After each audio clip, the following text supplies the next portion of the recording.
Hello everybody, welcome to Money Matters, where we take a random audience member and analyze their financial situation. I'm your host, Josh Rother. Let's begin. Alright, do I have any volunteers from my live studio audience today?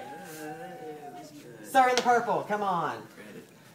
How are you? I'm Grant, nice to meet you. Grant, nice to meet you too. Alright, tell me about your financial situation. Horrible. I'm living paycheck to paycheck. Oh, really? Well, what do you do for a living? Part-time bartender. Bartender. Sometimes good tips, but I can understand where you might be struggling. Mm-hmm. Okay. Well, do you have any investments? I got about a $1,000 investment in a bank savings account. Bank savings account? Ugh, that's not a good thing. You know why? Why? Have you made a whole lot of money off that bank savings account? Not really, no. No? How long have you had that?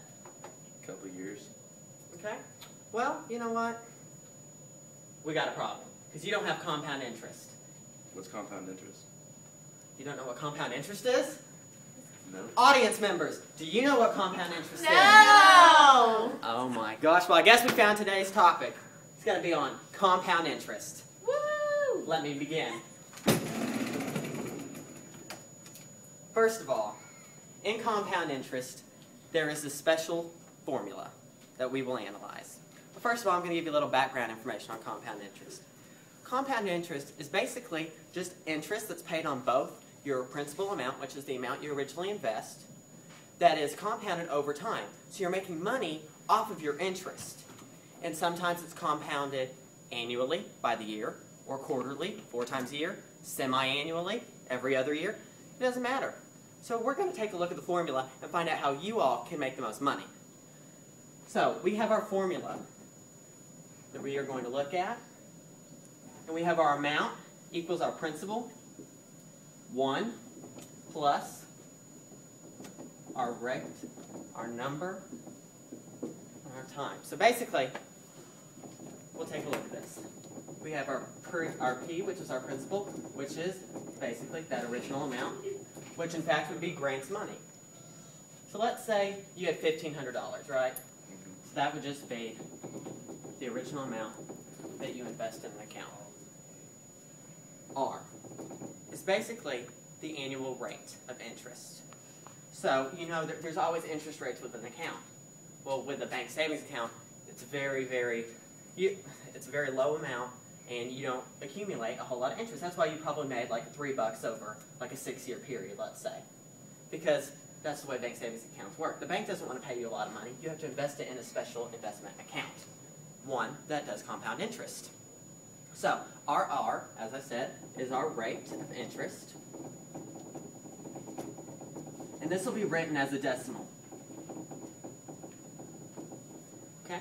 Then we have our T, which is basically the number of years the amount is used. So it's just time, which, let's say, this will be like 6 years. Okay? We have our N. We have our N, and that'll be the number of times it's compounded, which would be quarterly, semi-annually, everything. And that'll just be a simple number. Okay? So Grant, let's see here. You told, let's say we've got $1,500 to invest, right? Do you have an extra $500 you'd be willing to invest today? I do have an extra $500. You have an extra $500? Yeah. All right. Well, let's do it then. You remember our formula, Grant?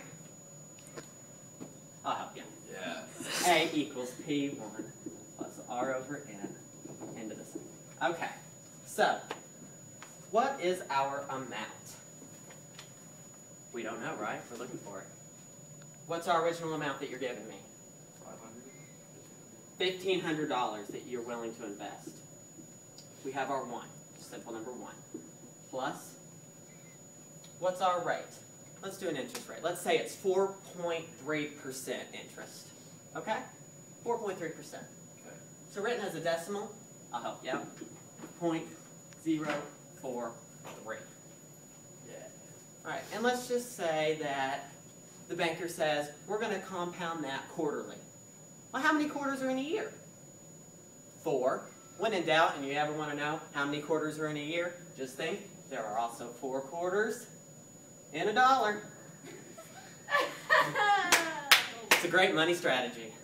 Okay, now we have our 4. Next, here, what's going to be here? Same number we have here, right? Mm-hmm. Or 4. Okay? Time. You want to know how much money you would have made in that 6-year period that you had that bank account invested? 6. All right, I need a random audience member to compute this out as fast as they can. Who's willing?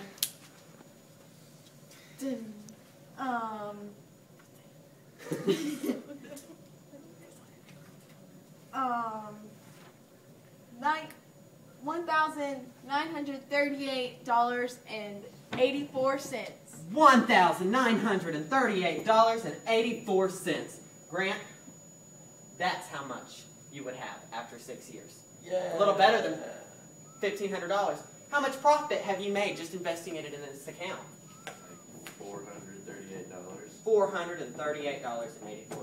Can you believe it? Can you believe it? And how much have you probably made? Like $3 in that bank account. That's why when you want to go into a savings account and you want to make money off of your investments, you really need to take the time, meet with brokers, financial agents, financial advisors, whatever you need to do to figure out what's the best option for your money. Now, do we have any questions from our audience? No. Nope. Grant, what are you going to do now? Use compound interest. Use compound interest? Yeah. Has this been beneficial for you? Very beneficial. Audience member, has this been beneficial for you? Yes. I want to thank all of you for joining me today, and tune in next week for another episode of Money Matters. Thank you.